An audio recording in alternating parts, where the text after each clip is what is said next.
the square! Move! Right then, boys.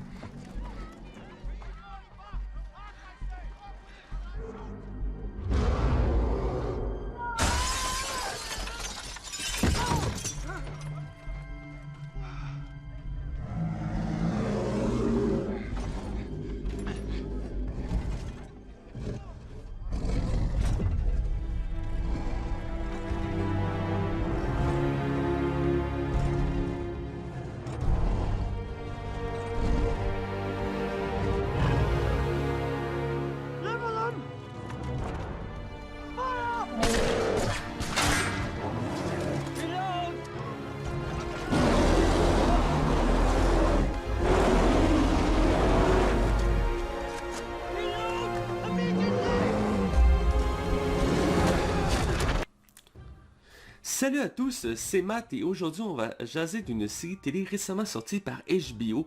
Je parle bien ici de His Dark Materials à la croisée des mondes et non de Watchmen qui est aussi sorti récemment par HBO.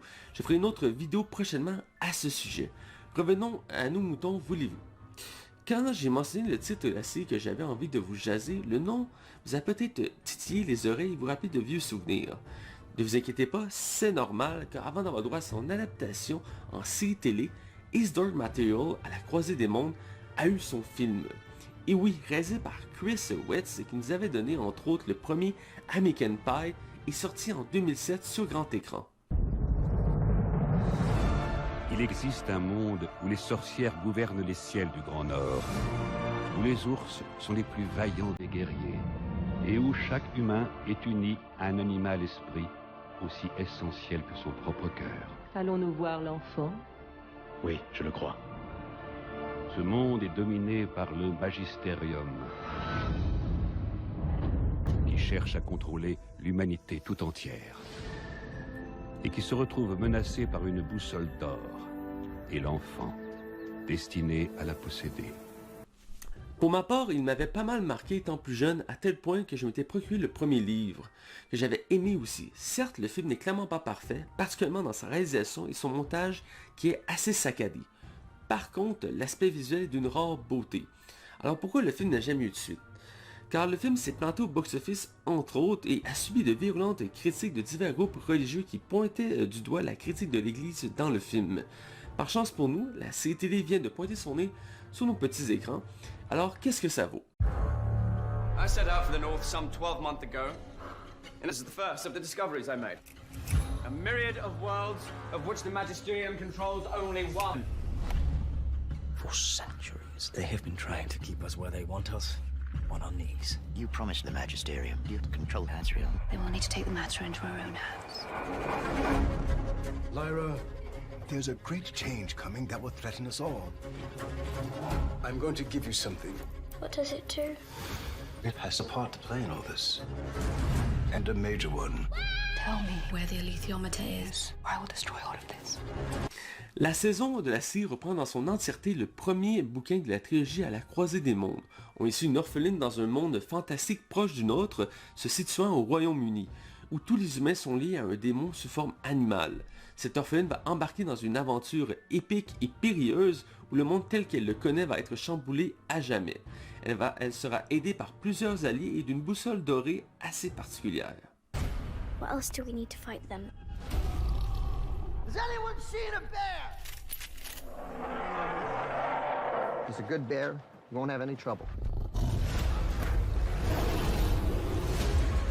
On y retrouve les mêmes personnages que ceux présents dans le film, à la différence que c'est une distribution nouvelle qui reprend le flambeau.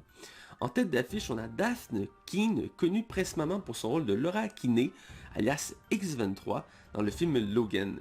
Ici, elle interprète le rôle de Lyra Bellacar, orpheline, pas comme les autres, qui le destin va la mener dans un périple dans le Grand Nord et par l'au-delà. On a aussi un riche noble scientifique en quête de réponse du nom de Lord Asriel, interprété par le très connu James McAvoy, connu particulièrement pour la saga X-Men. Ce rôle était interprété par Daniel Craig dans le film pour vous situer un peu. On peut ajouter aussi une aristocrate froide et sombre du nom de Marisa Coulter, interprétée par Ruth Wilson. Dans le film, ce rôle était attribué à Nicole Kidman pour l'anecdote. C'est une actrice que je connaissais pas, mais qui a une belle filmographie.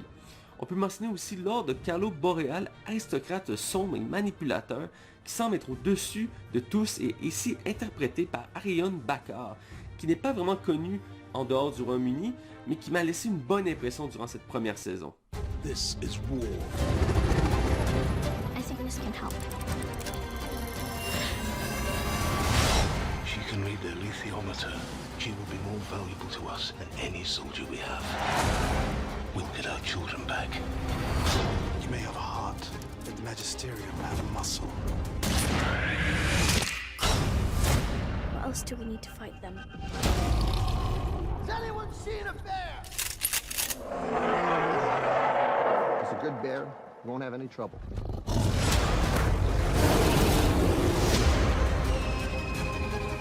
Witches have known of the other worlds for thousands of years.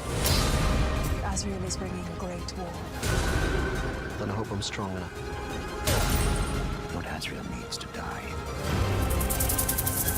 Lyra, now is the time to choose a side. Bref, rentrons dans le vif du sujet. D'abord, l'aspect visuel est ici encore plus réussi et captivant que son homologue du cinéma, ce qui n'est pas rien à la base, car comme je l'avais précédemment dit, c'était l'une des forces du film.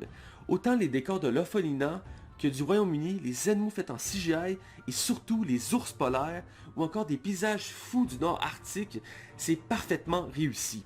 Non mais sérieux, vous devez voir les ours polaires et les voir se battre, c'est assez incroyable. There are things. Such things. Why am I so important to her?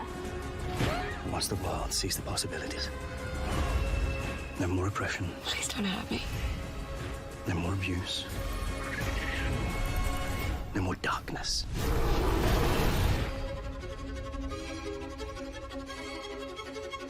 Lana, take my hand! The fate of more than this world depends on her. Du côté de la distribution, Daph Keane est parfaite dans ce rôle. On a le droit à une petite fille maligne, intelligente et courageuse. On le ressent parfaitement bien dans l'interprétation de l'actrice. On s'attache bien à elle et on a envie de la suivre pendant qu'elle démêle toute l'histoire qui se passe sous nos yeux. Parlons de Jim McAvoy. J'ai adoré sa prestation et son interprétation de son personnage. Il fait une sorte d'aventurier épique à la Indiana Jones, mais qui a aussi sa part d'ombre. C'est important de le noter. Par contre, j'étais un peu déçu de le voir si peu, mais bon, on en profite bien quand il est là. Ruth Wilson est pour moi une belle surprise, elle a su très bien jouer le personnage froid et sombre qu'est Marisa Coulter. Je trouvais que Nicole Kidman dans le film l'avait bien, et ici c'est une réussite aussi. On l'aime presque autant qu'on la déteste.